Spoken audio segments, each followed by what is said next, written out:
Eto, napakatahimik ang kapaligiran pero ang alon sa dalampasigan nagingit-ngit po mga ka-BJ.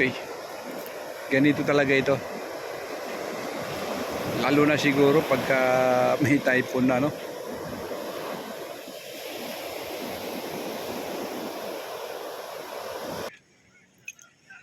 Dalawang cottage lang po ang natira dito mga ka-BJ. Dati rito puro mga cottage po dito, ang dami rito yan. Nakahilera po hanggang doon mga cottage po yan mga ka-BJ. So ngayon wala. Pati yung mga puno wala.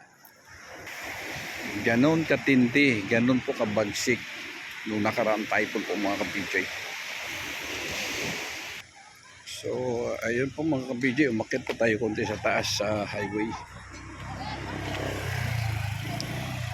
So ayun po sa kwento ng mga tao dito kanina mga ka-BJ, yung panahon daw nung time daw nung typhoon mga ka-BJ, inabot daw hanggang doon ang alon, no? Hanggang building na blue na yun. Yan, lagpas pa po ng kotse na yan, no? Lagpas pa ng kotse na yan, ang alon. So mga yan, wash out daw po yan mga ka-BJ. Yan, pinagawa na lang daw po nila yan, mga cottage na yan. Ayan mga yan, wash out daw po yan mga ka-BJ.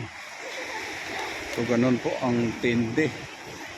Ganun po katindi ang dating ng typhoon po dito mga ka-BJ. So kung sa hangin lang daw po mga ka-BJ, kung sa hangin lang daw man po mga ka-BJ, mahina lang daw po. Pero ang matindi lang daw po yung alon. Malaki at malakas daw yung alon mga ka-BJ. So tingnan niyo. Kung sa kagandahan naman, maganda siya. So yun lang. Na ano lang ng kalikasan po mga ka-BJ.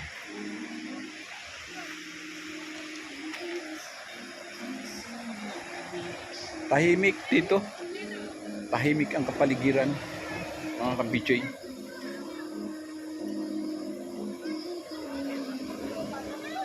Yun lang ang alon talaga yan. O, tingnan ninyo.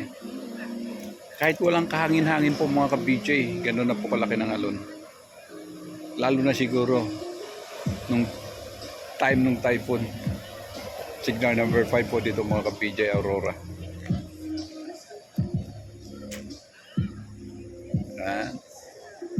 So ito pong kagandahan dito mga ka-BJ, tahimik siya. Tahimik ang kapaligiran. So tingnan niyo ang highway. Halos walang dumadaan. Iilan-ilan lang po.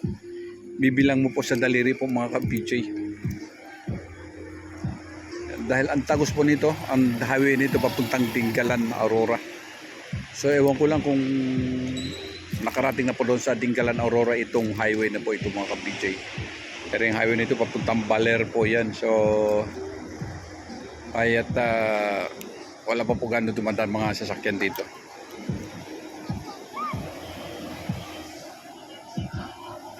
So kung gusto po ninyo magmuni-muni rito, magsarap dito magmuni-muni. Tahimik siya.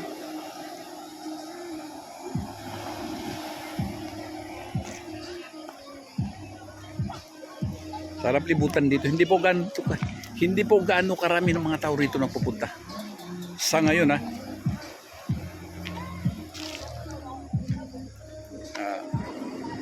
So nung nakaraang mahal na araw, andito po tayo. Maraming tao nung nakaraang mahal na araw. So ito, may kunting swimming pool po mga ka-BJ. Para sa mga kabataan lang po ito mga ka-BJ. At isip bata.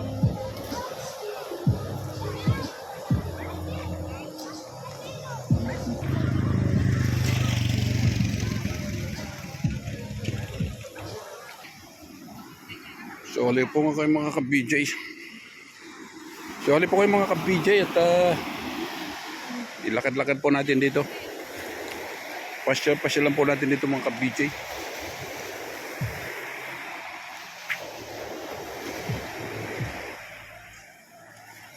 Parang ang sarap tumira sa mga ganito lugar.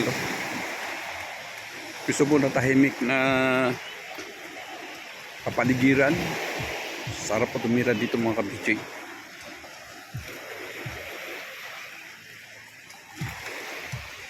Walang gulo, walang ingay, walang polluted.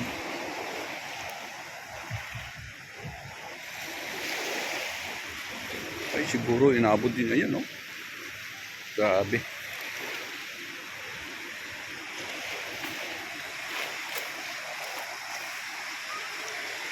Tsaka ano dito, ha? Mukhang malakas ang katawan natin dito. Mukhang lumalakas ang katawan natin po dito mga ka-BJ sa ganitong lugar. Malayo sa tukso. Gusto natin na katahimikan sa kapaligiran natin. Gusto po natin katahimikan po sa buhay natin mga ka-BJ, sa ganito tayo titira. Sigurado. Walang pag-alinlangan nito. Nandito tayo. Ano, lalaki na nga doon.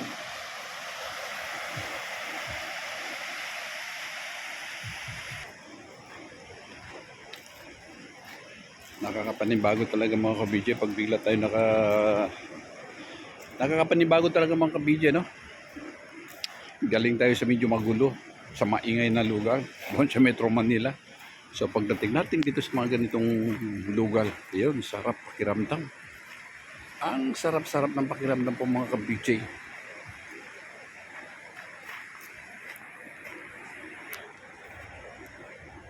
Pakipsilim na. Ang narinig lang po natin mga ka-BJ, yung mga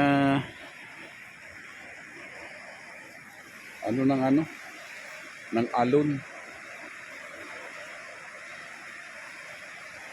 Sarap siguro tumira dito pag sa kaliwanagan ng buwan. Sarap dito.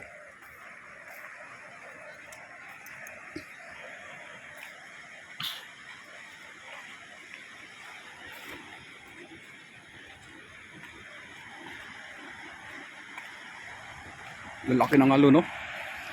Tende, oh. Sarap maligo sa dagat niyan. Yun, lalo na pabanda ron, medyo malakas ang alon. Yun, makita mo yung mga usok-usok na yan. Yan usok ng mga taga-probinsya pag sa hapon na magsisiga po mga ka-BJ. Yan. So, yung usok na yan, yun ang nagpapaganda po sa sa mga tanim-tanim po natin mga ka-BJ. Kumbaga sa yan po ang yan eh. Yung mga nila, yung mga vitamins nila po mga ka-BJ. Mga ganyan usok po. Basta sa probinsya po mga ka-BJ, kahit saan po tayo pupunta, mayroong mga ganyan usok po yung mga ka-BJ. So wala na pala yung Coast Guard. Dumating tayo dito kanina mga ka-BJ, mga alas 5. Medyo nagligpit na po yung mga Coast Guard. Paalis na po yan. Babalik na po sila sa Baler, Aurora. So balik naman po nila mga ka-BJ. Bukas naman po yun ng umaga.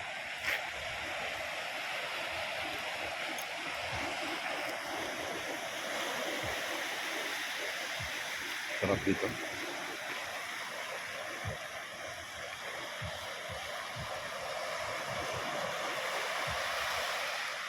So mga ka-BJ, hanggang dito na lang po vlog natin. Thank you so much po sa inyo lahat. Ito pong inyong abang lingkod, ka-BJ Ben Jasid. Thank you for watching po mga ka-BJ. Pagpalain po tayo ni Lord.